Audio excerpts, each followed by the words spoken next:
So good evening. It is the 20th of August 2019, and we're here tonight talking about really the science of light, and specifically a kind of a fancy word called photobiomodulation, which basically means how to apply light to the body to affect positive change. And I kind of start this out tonight. I wanted to share just an article. I think most of you have seen it. I posted it on our Facebook page, Shine with Light, which is a great place to go if you want to just be kept abreast. You can follow it.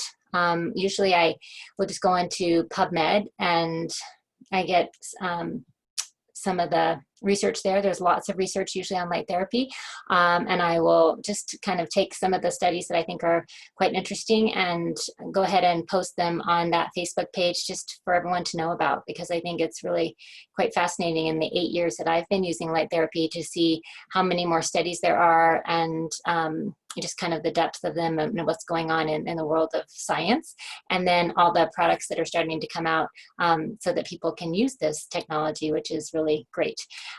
So I'll begin with sharing, if I can get to this part, sharing an article that I sent out today, and that article is again on that Facebook page. So let me see if it'll let me go there, because today's been a little tricky with technology apparently. Okay, I'm just going to go back, not to this page, none of you really care about this too much, but to my Facebook page. This little bar won't let me get there. Move, little bar. There we go. Okay, so today I just posted this. Can everyone see this page yet? Put a little thumbs up or things if you can't. Hopefully you can see this page. It's just the Facebook page of Shine with Light. And this is from Science Daily. So when it goes to this, it might not let you. So let me see if I'm sharing that.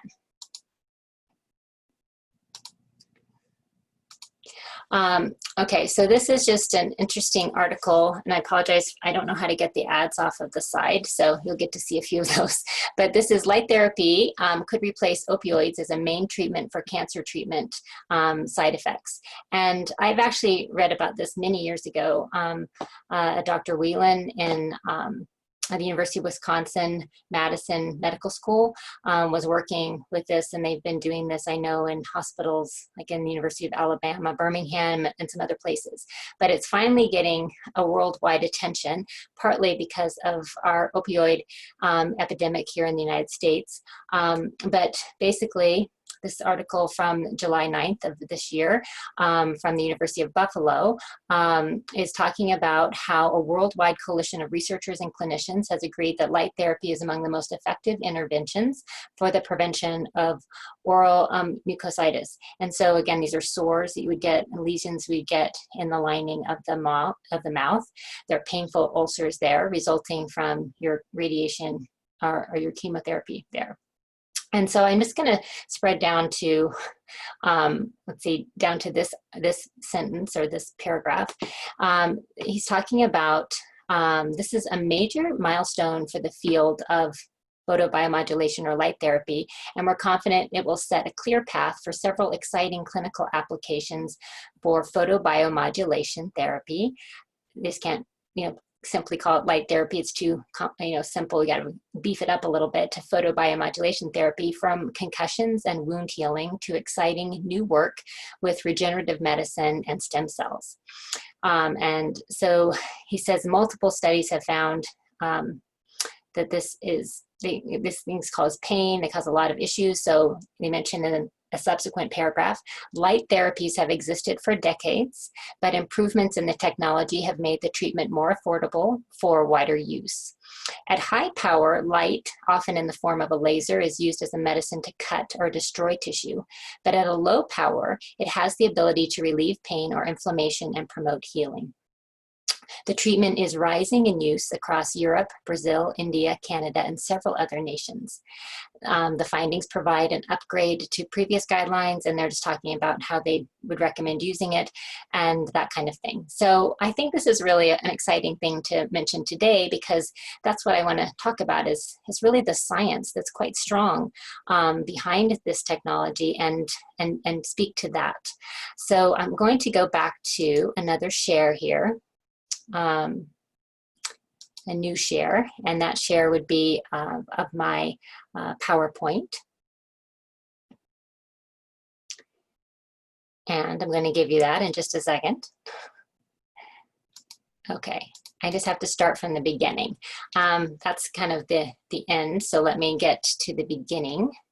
Oops, didn't want to do that. Just a second, I'll get back to you. Can't do 5 things at once apparently on here. Chat is saying something. Okay, just a minute and I'll get to do this full thing. Apologize for that. Slideshow from the beginning. Let me start there. And then let me share it with you. Oops.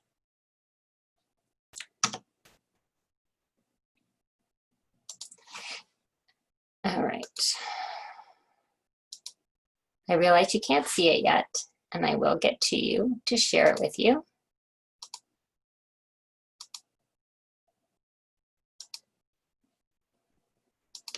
Okay, hopefully now we're all on the right page and can see this. Yeah? Okay, so when we are talking about lumiceuticals, you know, light is a self-healing tool, and our work, then I just want to share with you the science behind our work and really what we're doing here. So we're using light as a self-healing tool, as an environment to support the body's natural ability to heal, regenerate, and thrive. And we're using specific wavelengths of low-level pulsed light that's applied to the body. And we have a strong belief that it affects also the mind and the spirit, and we've seen a lot of evidence to that. But tonight I'm going to focus more on the effect on specifically the body more. It supports cellular repair and regeneration as a nutrient, and it tunes the mind, body, and spirit with harmonic frequencies. So that's really what when we're talking about our product, working with light pulsed at harmonic frequencies. As a pulsation of light that you're applying to the body, it's comfortable, it's non-invasive.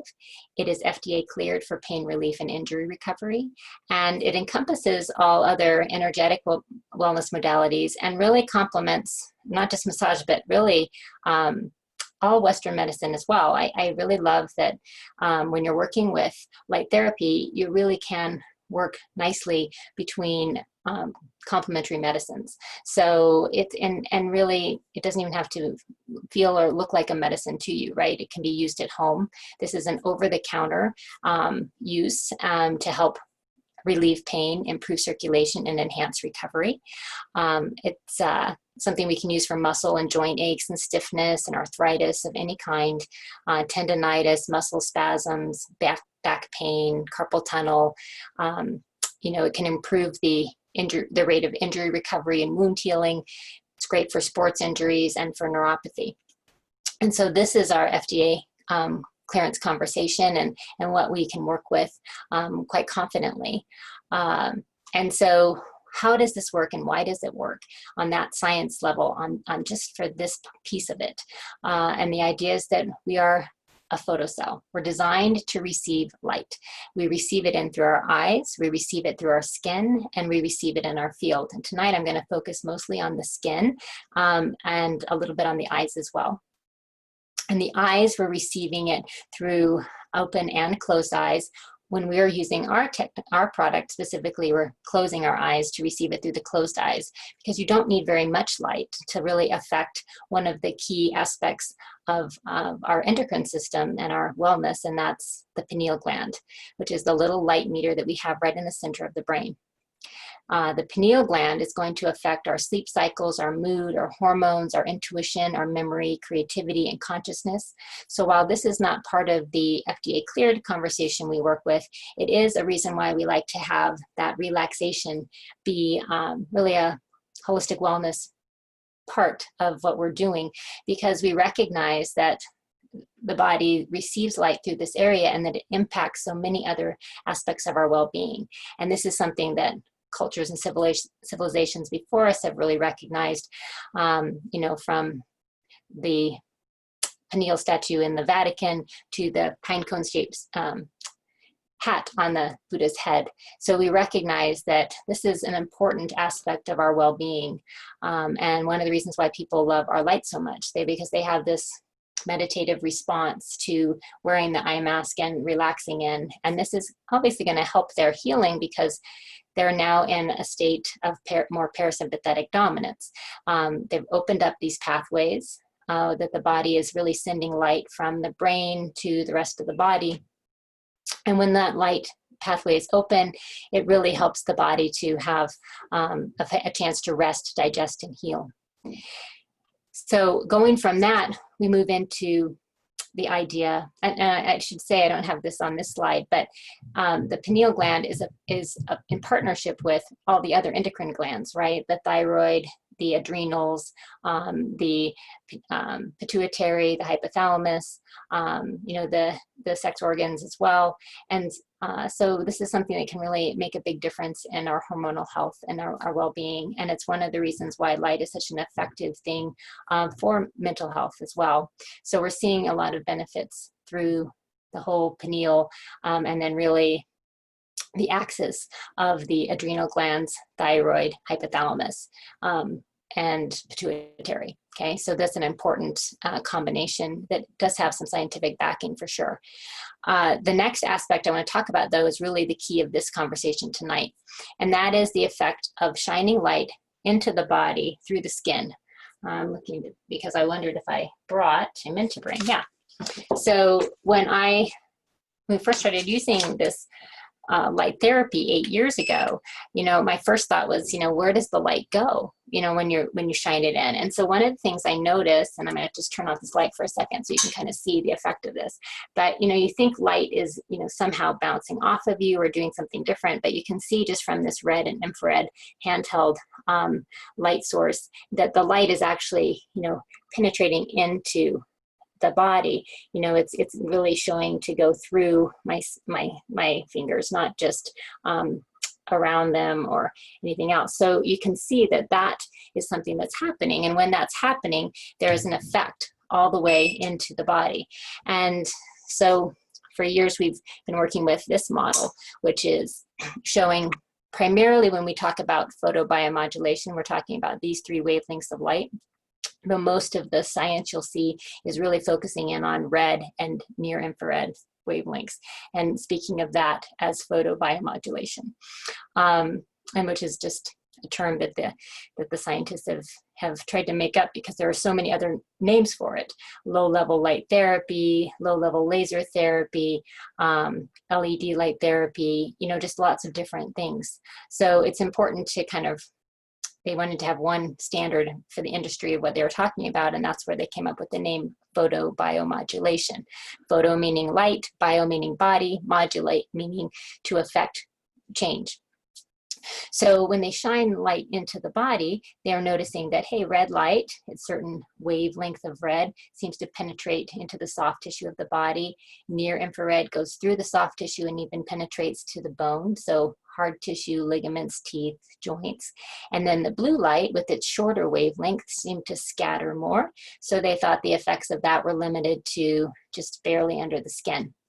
However, when we're talking about that effect of the pineal through and the whole endocrine system, it's actually blue light at 465 nanometers that is quite effective and is really the only wavelength that really makes a big difference in that whole conversation. So one of the things we recognize is the blue light's traveling through that whole endocrine system effect through the non-visual optic pathway. And then we also recognize now that this model is on a cadaver that wasn't alive. So obviously cadaver, not alive, that's a little redundant, but the point is that we are really recognized now to be more liquid organic crystals. And so light they're seeing is really passing through the whole body at a much better effect than was originally thought, because most of the time they were doing these studies, you know, on dead tissue. So now that we are working with animals and live tissue, and then they're starting to do more and more studies on live human tissue, they're seeing different effects. They're seeing blue light actually help with bone density, and they're seeing some other things that this model wouldn't really show. But we can look at this model, I think, quite effectively. This is a model that is really what photobiomodulation is all about. And it's the model of how your cellular metabolism is dependent upon light. That's from a German researcher named Albert Fritz Popp, who's still living, and basically recognized that light really drives all of the biomechanical processes in the body. So we see, let's break it down, that first of all, these wavelengths of light in this visible to near visible portion, it needs to be blue or above. UV tends to have some detriment effects that most of us recognize as sun damage and some other things. It has some good things too, it's important. But this blue to red, then beyond red would be near infrared, and further than that is far infrared, usually more of a sauna type effect. When we talk about photobiomodulation, they're really focusing in on blue to red to near infrared, typically in the studies. So the first thing that happens is any cell in the body where this light reaches is going to be, first of all, energized by the light. And this is because an electron is literally kicked off from the light, and there's photoreceptors in your cells, in the mitochondria of your cells. And the photoreceptor here in the mitochondria is something called, fancy word, cytochrome oxidase C. But what this is a photoreceptor that takes in, think of it like a photocell of a solar panel. Deep wherever it is in the body that this light's penetrating in, that photoreceptor takes light in and makes energy from it. So the first thing we see is cellular energy being created by light shining into the body, which seems like something we should all know since we're about 5 years old, that we are like plants, that we literally can eat light as energy. But I think most of us have never really been taught that or thought that. But this is what they're seeing now, and research is true. So light is literally like the ultimate biological nutrient. Light donates particles of itself, or little photons, to the cells that need energy. It literally brings energy into that space. And what's cool about light is that it seems to have what's called a hormesis or a homeostasis effect, so that it really, if there's already enough energy, it doesn't tend, at least in this range that we're talking about, this visible to close to near visible light, it doesn't overstimulate or overproduce. It works just with in a very much a balancing point of view. These photons are going to increase the ability for your cells to do their job, so that they have enough energy to do their work, whether it's a liver cell or a skin cell that's trying to recover, or a bone cell, or literally the cell of a tooth. It could be the cell in the brain, a neuron. It could be a cell in the liver. So we're seeing over and over again, this can replicate to different places in the body. The only change seems to be the more mitochondria, the more of these little factories your cells have in that tissue, the more benefit the light would produce in a shorter period of time. So this is called adenosine triphosphate, or ATP. This is cellular energy, and this is literally what you're eating food to try to create. You're breaking all of this down, but instead light just can literally pass through and make the energy. So I think it's a really wonderful idea that light energizes us as a food. We see this with athletes. We see this over and over again with other things that are going on. Light also produces an effect in oxygen. So we see that when light goes into those photoreceptors, one of the effects is the production of oxygen. Now it's key that we don't want to have too much oxygen, right? That's oxidation, and that would be like cellular damage. Like that's literally what happens with UV, or something that's too hot. So this is why lasers initially weren't thought of as being kind of something you could regenerate tissue with, only cut or do surgeries with, because it's so hot it would literally cut the tissue, right? But if you use the right range, it's not cutting the tissue. Instead, it's applying the right amount of oxygen without damage. So this is important because oxygen then becomes an effective cleanser and signaler to the body. It tells it, let's get rid of this and let's take care of that. And it's literally helping to create, again, more balance in the body. And so they see that as long as it's in this window, cellular damage isn't happening, and yet cellular benefit is, okay? Alkalinity becomes another byproduct benefit of light entering into the body. And this is because of what are called gated calcium ion channels.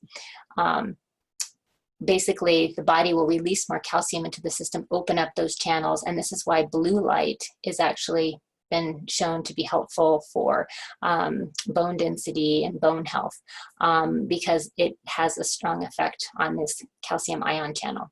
So for us, we might just think of calcium, as like an antacid, right? It creates a more alkaline environment, and so disease doesn't thrive as well, right? Or cannot thrive in an alkaline environment, which is why so many of us are eating our kale smoothies, drinking our kale smoothies and eating green leafy vegetables as much as we can, because we're trying to create that same environment in the body so that we won't encourage disease processes, right?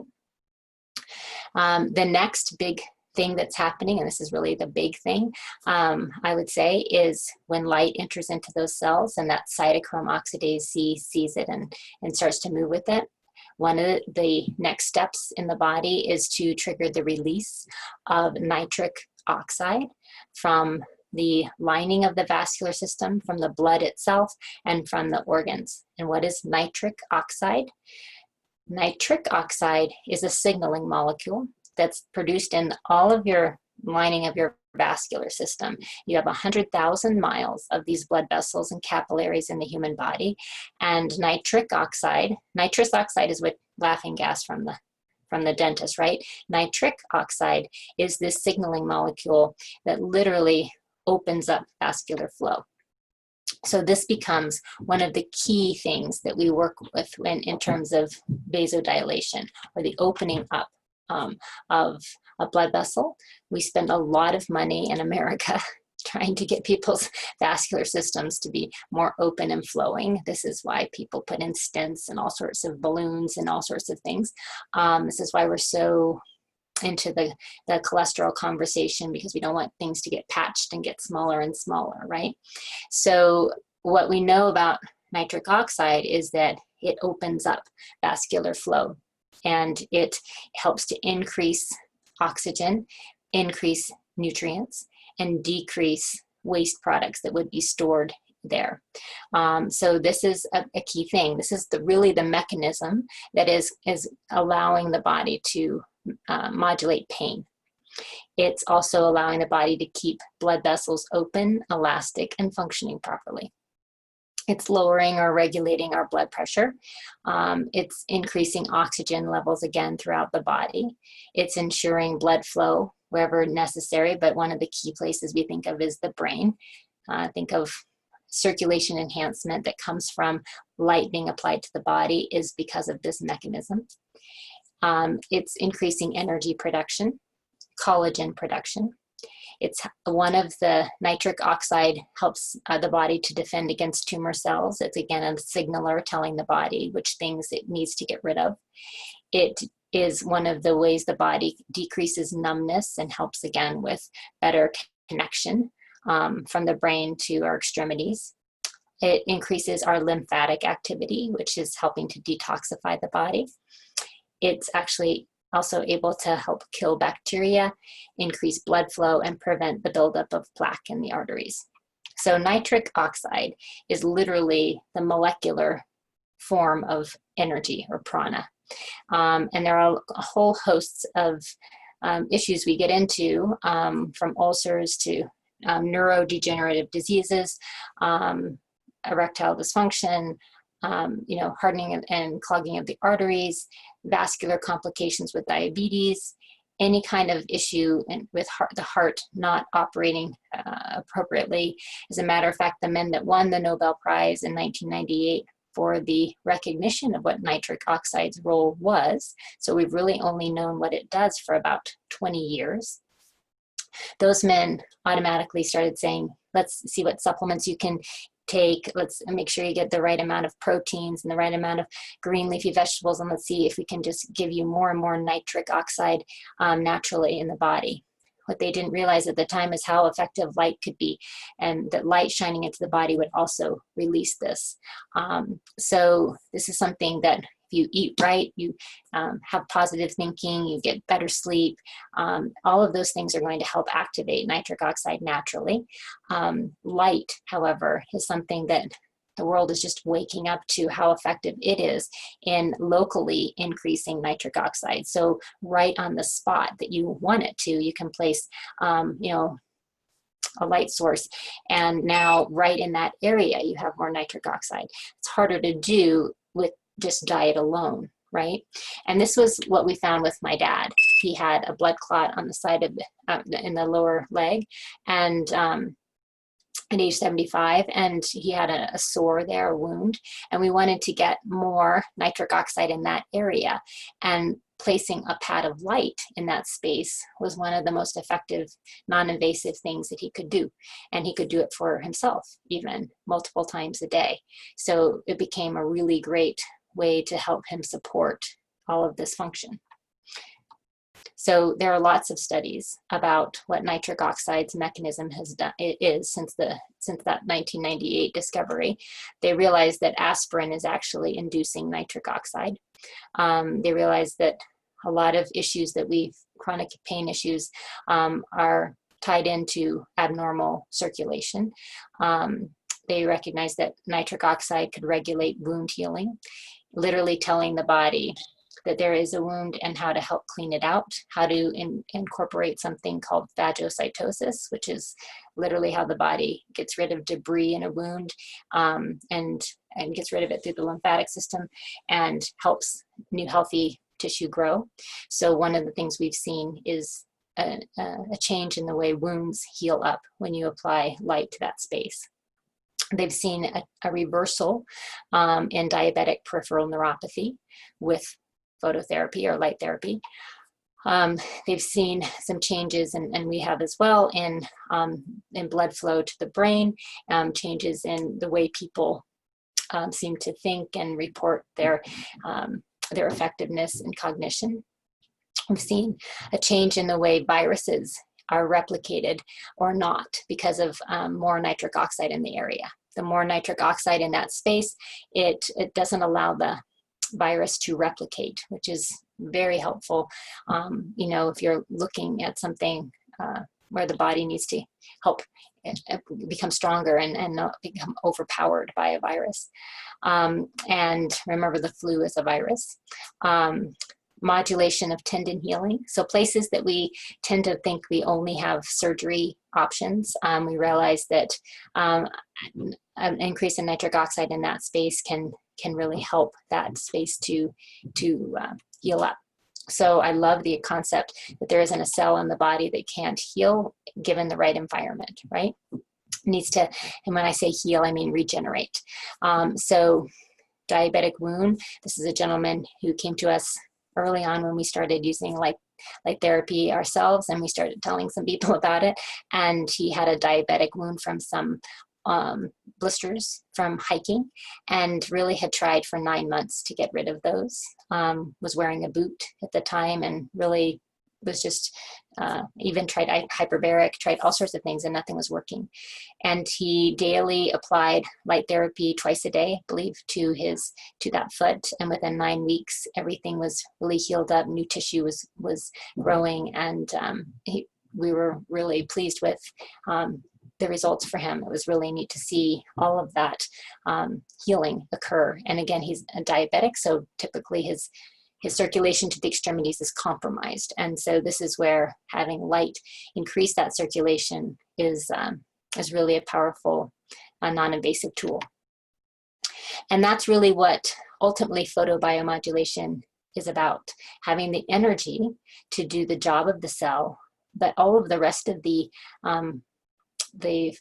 factors are all transcription factors for ultimately the job of that cell is to make a better copy of itself, so that we see degeneration as the body's just not able to make a good enough copy. So this is like aging or any kind of degenerative diseases. And instead, if we can make a healthy, good copy, then we see, you know, better health, longevity, vitality. So one of the things we know with photobiomodulation is that there's an increase in the number of cells and where the cells move to in the actual extracellular matrix, which would be like your discs in your plasma, and in growth factors, so that the body is regenerating at a healthier level. And they see a decrease in inflammation and cell death. And this becomes a big conversation, that light and the particle of light particularly, because light can be a wavelength or a particle. Here we're really talking about the particle, the little energy packet that is a photon coming to streaming out of light. That energy is what can really help with our cell regeneration, because we are designed as light beings to receive light. It's literally part of every cellular makeup in the body. So the brain becomes one of the big areas that there's a lot of interest in here. There's a researcher at Harvard, Michael Hamblin, who started as a dermatologist, shining light on mice. He realized that there was a lot of other benefits, and he has been doing research that I'm aware of for at least 10 years on the brain. And so this is one of his big areas, seeing vascular damage literally reverse just by shining light on the brain, what he calls transcranial, so through the head into the brain. And we're also seeing just that light that I mentioned before, maybe a light box or something that's shining up in the non-visual pathway, as well as the visual pathway, are taking that in and affecting mood. They're affecting sleep. As we talked about, they're affecting cognition. And so this is really Harvard. That's one of the leading places. They have a cellular health and light division. And this has certainly increased the efficacy and awareness of light in the United States. There's quite a few interesting studies out there. I'm going to show you a couple here. Let me see if I can share it again so that you can see it. I mean, can everyone see just the one I'm on right now without me changing it? Maybe, not sure. Okay, so this share right here is just, again, from Michael Hamblin himself, photobiomodulation for traumatic brain injury and stroke. And he's just talking about this global epidemic of traumatic brain injury, and working with red or near infrared light between 600 to 1100 nanometers. 1100 nanometers could be considered into a little bit of the far infrared. That's where that conversation, sometimes people are talking far or near, and you really want to have them talk to you about nanometers. We primarily work with 660 nanometers up to 880 nanometers in our product, to stimulate healing, protect tissue from dying, to increase mitochondrial function. Remember, the mitochondria are the energy centers of the cells. They're like the furnaces of the cells. To improve blood flow and to increase tissue oxygenation, so oxygen. And they're saying PBM, or photobiomodulation, that's just a shortened name for it, can also act to reduce swelling, so reducing inflammation. Pain and inflammation are sisters, right? You know, and increase antioxidants. So we've seen that in our own experience. Just we saw a big jump in glutathione levels with somebody just using a relaxation with the eye mask and the pads on the gut and the back. Decrease inflammation, protect against cell death. That's a fancy word, apoptosis, cell death, and modulate the microglials. That's important because that's just a part of the aspect for the brain and regeneration and health. And they're looking at that particularly with like Alzheimer's and degenerative diseases. And this is one of the things they're seeing that the light is helpful for in the brain. All these mechanisms strongly suggest that photobiomodulation, so light shining on the head, should be beneficial in cases of both acute and chronic traumatic brain injury. And again, he's talking about, at first we're talking about small studies with animals. There hasn't been a lot of money thrown at this. There aren't any pharmaceutical companies involved in this research, but they're starting to see some really great, he talks about reports of improvement of executive function, working memory, and sleep. And that they're able to see these things change through MRIs. And so this is just one example of an article. This is from April of 2018. And so, yeah, the research is out there. And it's interesting is the same effect is found throughout the body. So it could be the skin, it could be the liver, it could be the bones, it could be brain cells. So we're seeing all of these benefits, of light, and this is something we've all been experiencing as well. Let me go back, if you'd like, to another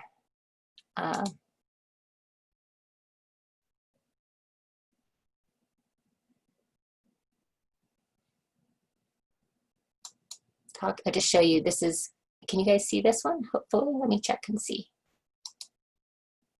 Yeah, you should be able to see that.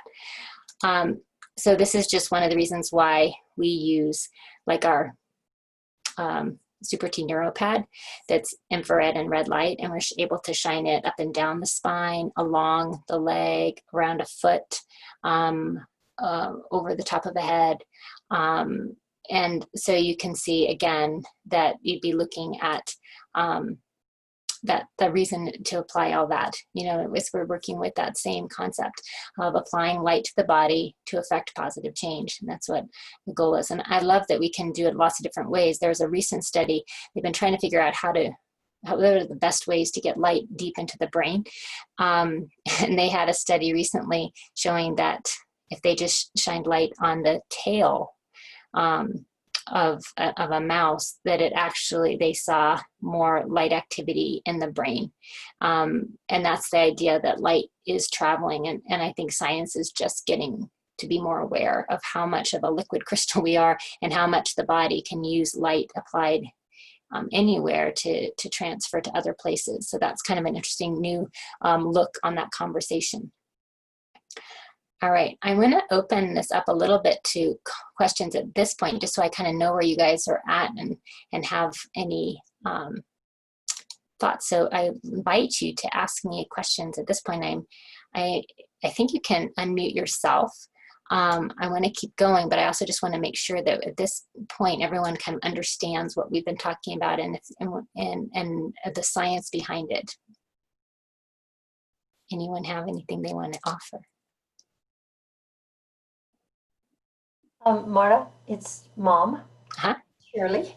I might just mention that they are discovering that blue light also is effective in helping us utilize and fully enjoy the nitric oxide that gets made from the light. And thoughts? Yes. Yeah, that's something that I think they're still coming along with. At first, there's a lot of red and near infrared studies, but yes, when we've gone to the International Light Association conferences and other things, you don't want to throw out blue light because it is a really key aspect. It's, there's a reason why the sky is blue and we're supposed to be in it during the day.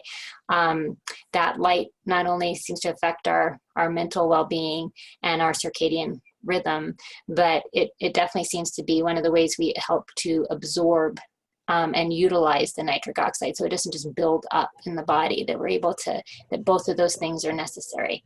And so this is one of the reasons why we like to use blue and near infrared as balances of one another, red and blue, fire, ice kind of idea. But that's just the way we would experience things. We wouldn't just want to be around fire all day long. You want to have a blend. So I think it's important. Yes, there is good research on that.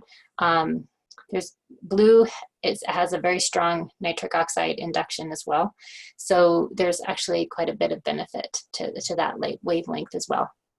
It's getting a little bit of a bad rap to stare at blue screens all the day long, but that's because the screens have been, to this point, more of a blue-violet. And that is a little bit close to the violet, so that shorter wavelength causes more damage when you stare at it. But interestingly, the way you reverse that damage, they're finding, is with red light. So that when you have the two of them together, they really have quite a nice balance and hold. So this is some research I'm happy to share with someone. I don't know if I have it right on the screen tonight, but blue and red really balance each other out nicely. Any other questions about that or anything else? Okay, keep on going for a few more minutes. I wanted to keep this kind of short and sweet tonight so that I wouldn't overwhelm anyone. And of course, we realize holistically there's a lot of other benefits to our lights, but let me keep going a little bit. One of the things that I find is powerful is the recognition of the different systems of the body. So I've mentioned the eye mask and light through the eyes affecting all of the endocrine glands. We also recognize that the way the body takes in light goes down through the vagus nerve into the gut and then back up. And so then we recognize the microbiome in the gut. And so that's another conversation that's quite interesting. Let me look at another share on that so that I can see where I want to be. Right, that's here on this conversation. So there are probably some more studies there. In the interest of time, I'm going to go on, and if you want to see them, I'm happy to share them. Most of them are also on our website and also on that Facebook page. I like to share them in both places. But if we go on, that idea is the gut. So one of the things that we see happening with light as well as that energy of light is helpful to help each cell, especially when we think of in our digestive system. We're seeing a lot of times now when people are overwhelmed with toxins, and especially certain populations where toxicity tends to be higher, like I'm thinking of, you know, along the autism spectrum, or people who just really struggle. Maybe they have some gene mutation that it doesn't allow them to eliminate toxins as well through their own digestive process, or just being overrun by toxins, which unfortunately a lot of us face that issue. So in a healthy cell, the osmosis that takes place is nutrients come into the cell and then toxins leave the cell. And in an unhealthy cell, it's almost like the cell is no longer allows for movement in and out. That cell becomes more like a trash bag that won't let nutrients in and won't let toxins out. And so we see this overwhelm. And this is pretty common, like in people in the spectrum. And so one of the things we see that light has the potential for, and is showing nice results in, is to help the cell allow those nutrients to come in and the toxins to leave. And this is something we're seeing in some of the studies, seeing where metabolic inflexibility, insulin resistance, body fat, they're using light therapy as a way to help that. They're also looking at research that says, hey, if you get adequate amounts of blue light in the morning and along with a workout program, that can make a difference in people's effectiveness in their weight loss. I would just offer, we've also seen some light in the microbiome, so I'll show you this study. And maybe you can let me know, did everyone see this study, or do you need to share it in a new way? Does everyone can see this? I think you guys can see this. So this is photobiomodulation of the microbiome. So all that means is shining light on the gut. So implications for metabolic and inflammatory diseases. So when we look at that, here they talk about the importance of the microbiome. You know, we were just at this naturopaths conference. A lot of conversation was about the microbiome. When you're at Autism 1, a lot of conversations about the microbiome. It's becoming more and more the recognition that we have like 3 brains, right? We have the brain here. We also have the brain of the heart, and then we have the brain of the gut. So they're recognizing that inflammation, a lot of issues with diet, cardiovascular, neurodegenerative diseases, they're looking at the gut. And so here they were shining light, red and near infrared, particularly, and they found that that actually did help, that it could alter the microbiome diversity, that it became more diverse in the body. So I'm not sure who exactly has that. I'll still on. So that's good. You want a diverse microbiome. One of the problems that we're having as a society is if we eat the same foods and all of the food has certain chemicals applied to it, then there's not a lot of diversity there. It's killing off, and we have less and less to work with.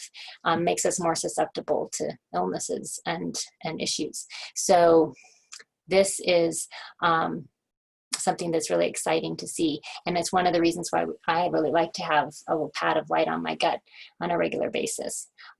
So this is something that it was the near infrared was more effective actually than the red. And so that's kind of interesting. And so this is now where the research is going, like what exact wavelengths and which colors and which, you know, how long and all of that. But for me, I'm happy to be a pioneer of trying to figure all of this out in my own body and go with what works well. But this is a good study. Marta. Yeah. Marta. I just wanted to mention that our blue light, which we traditionally put on the gut, does have the near infrared with it. So when you say red, I think I'm hearing the audience say, oh dear, we're supposed to put the blue on the front of our bodies. But remember that the blue is carried with the near infrared on those pads. So there was some wisdom in how that got designed. Yeah, our pads have blue and near infrared with them. So, and we've seen some really nice results with people on the spectrum, as well as just general people wanting to live healthier gut lives, feeling a nice response by putting a pad, both the red and infrared, or the blue and near infrared on their gut, or even just blue and red, you know, taking their eye mask and putting it on their gut. So we're seeing some really nice results, and this is just one study, but with mice, but it's interesting to see that here they see at the end, this warrants further investigation. And that's pretty typical of almost every study I've seen. It's a small number, or it's with mice, and they're saying, hey, this looks good, let's do some more studies. So that's pretty common. They may be saying, let's figure out a way we can make some money with this. You never know, but I think it's important to kind of recognize you know, where everyone's going with all that, but it's good. All right, so I'm going to try to go back, and I don't know why, but it's taking me back to like somewhere in my PowerPoint. So let's go back a little bit here to another study, and this is blue and red light with candida and red light with candida. So I'm just going to try to get to, oops, that's not where I want to go. It's not helping me get there. Hold on, I will get there eventually. Okay, and that's right here, red light and candida. So candida is another big issue for a lot of people. This is actually working with blue and red, and they're just shining it on the body. And here they found that both blue and red lights affect them, and they're helpful as control for candida. So it didn't go there, honey. Oh, you can't see that? No. Well, let me share it. That's okay. We can hear you, but it didn't. Yeah, let me share that with you. So you can see this one is just twice a day, putting red and blue light to affect candida. So we've just seen some really nice gut responses. I would say some people ask me, you know, what are some of the things we see a lot? And the gut would be one thing, and there's some good research beginning to start in that space. And so I find that to be powerful. And then just speaking about the actual frequencies that we work with, that's something that, you know, certainly there's evidence and scientific examples of that as well. This is a growing body of research. You know, we know like that you can work with seeing frequency in water and on plates and things like that. And maybe some people consider it the pseudoscience, but it's actually quite a powerful example of being able to see how frequency affects water. And actually the work that the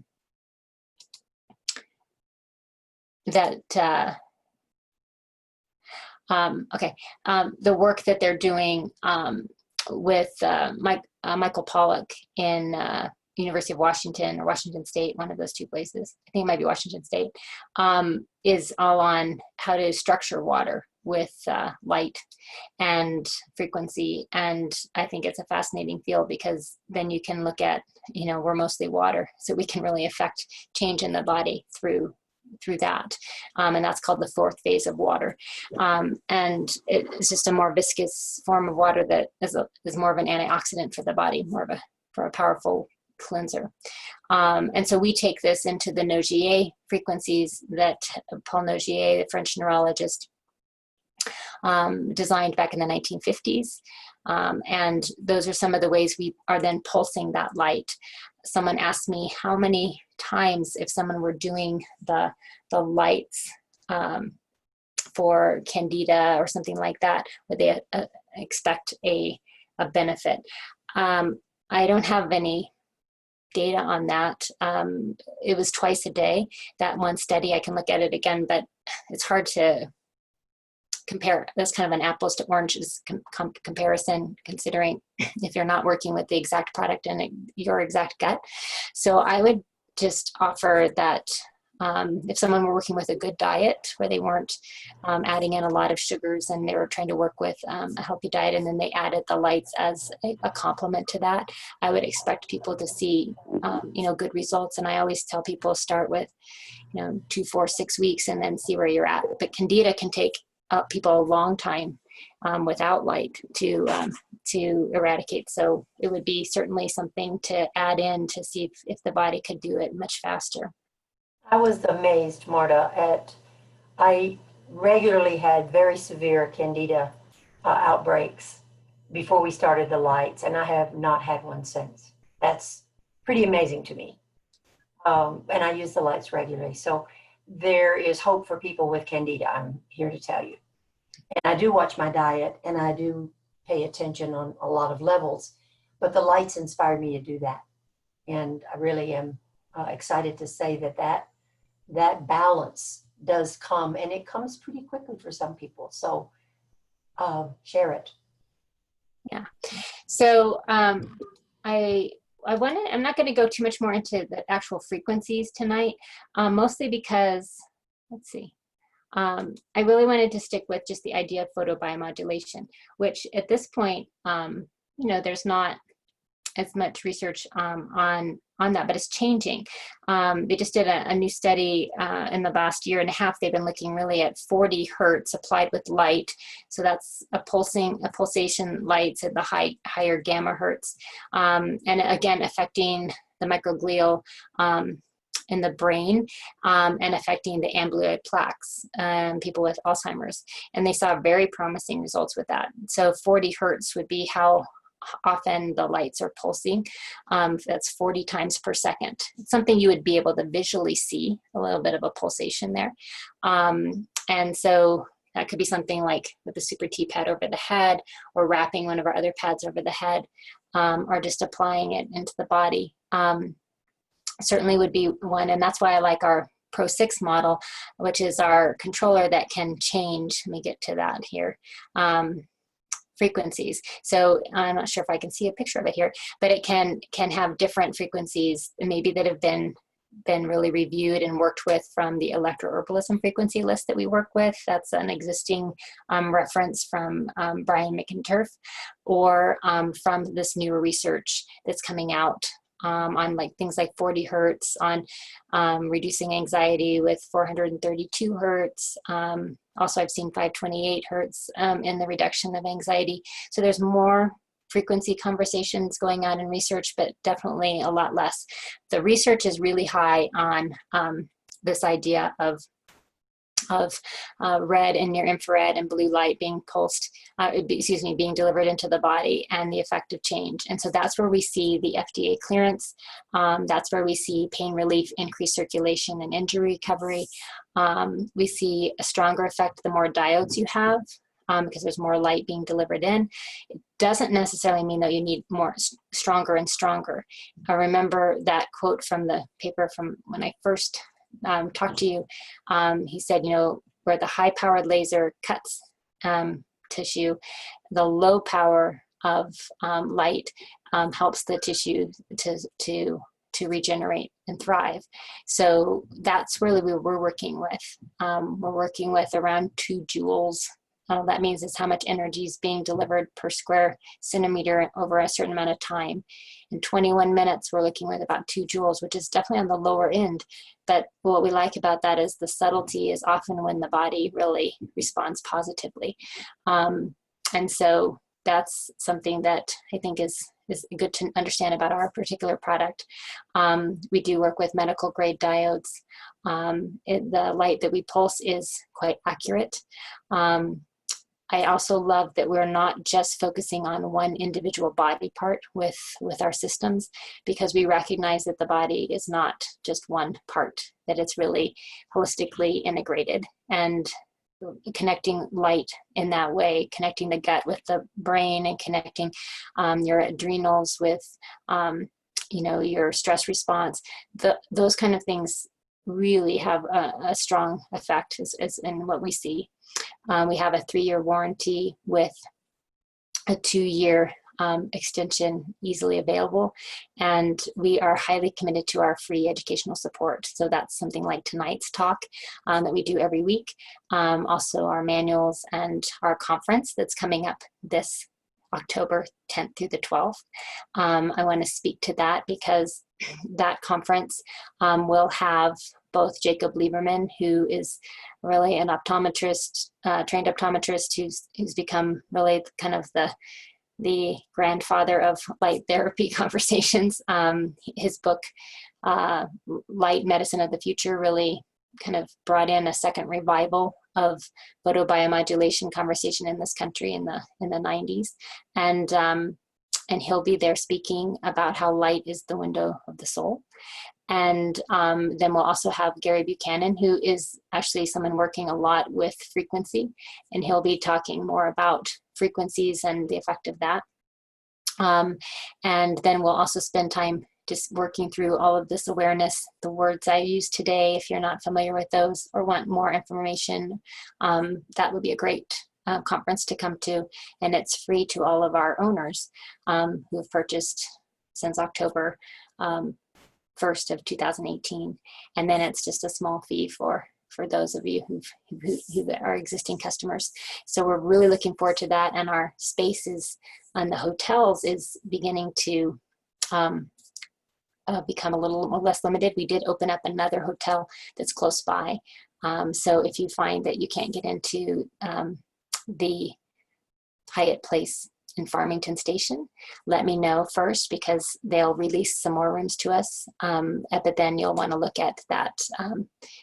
We have a second place that's close by, so just let us know. We'll put more announcements out that if we end up selling out at the Hyatt Place, certainly that would be the first place to come. It's a really lovely hotel, great breakfast. We'd love to have all of you there. And then if we end up needing more space, we do have some more rooms in this. It's really just a short drive, and they have a shuttle right to this hotel. So it's not the end of the world to be there, but we would love to, and actually where we're doing the meeting is on Friday and Saturday is in neither place. It's right next to the Hyatt Place. So it'll be a wonderful chance to connect with people who are interested in light, who are using light, and who want to share light, as well as let other people know about it. So we invite you to come to that.